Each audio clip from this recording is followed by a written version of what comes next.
As far as I can remember, since I was a kid, I loved everything about aviation.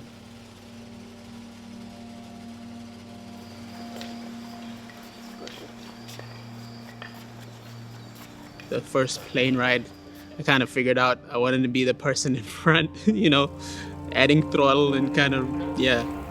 Anytime I start an engine, it's like when the propeller first starts up and the engine turns over, it's like, yay! You just get this feeling of like you can go anywhere. It wasn't until I was around 15, 16 that the Lord really gripped my heart and was like, hey, you could be a missionary pilot. Flying the big aircraft never really caught my attention. It was the small aircraft that you could control, that you could fly into small, little remote airstrips that you could go anywhere with. You know, if you're taking cargo, maybe you're not doing something big to change the world, but you're making a difference every day, making someone's life easier or providing a service.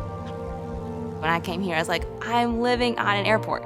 You're surrounded by the atmosphere of like aviation and maintenance, and the flying aspect of it too is all just wrapped up into one. I sometimes just stand outside school and think, this is so awesome. I get to go to school on a legit airport. SMAT does a lot, not only to prepare you as a pilot, but to build you up as a person as well, you know. They teach us to be on time, have to be responsible, accountable, things like that. Matt's got a heart of gold. I don't just see him as my instructor. I see him as a mentor, you know. I look up to him. I'm glad to be working with Matt, that's for sure. SMAT does an incredible job of taking someone with absolutely no mechanical background, and they take you from like ground zero all the way up to being an airframe and power plant mechanic. Ryan is like high energy. I just love it. Like you can just feed off the energy, and even when you're tired, from a long week, he just brings the energy to the table. He's fearless too. He's gonna jump into it no matter what, and he's gonna be right there to help you. And so there's nothing to fear if you have a skilled instructor there.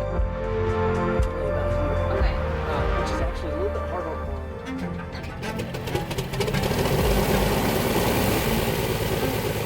The mission of SMAT is to glorify God by providing professional aviation training to a high standard that equips individuals to serve God and others through aviation. They're trying to fit in like a 3-year program kind of into one. The first day we got here, they were like, you know, it's gonna be like drinking water from a fire hose, and I never heard that before. For a student to come in, having never flown an airplane before, and a year later, they're a commercially certified pilot with an instrument rating. They all have flown over 250 hours in the year that they spend with us.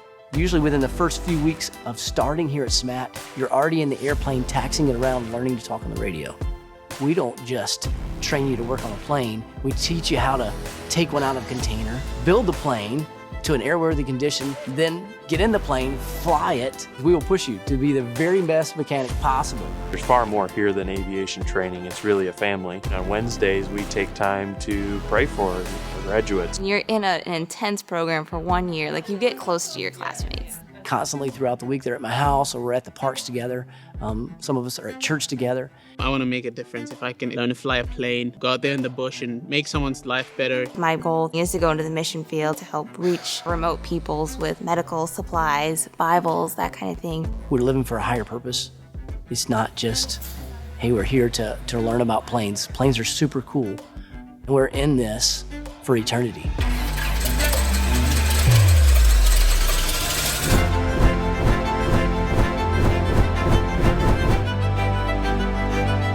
They're going to walk away with experience and relationships that will change them. I may not be able to solve all the world's problems, but I can do just little.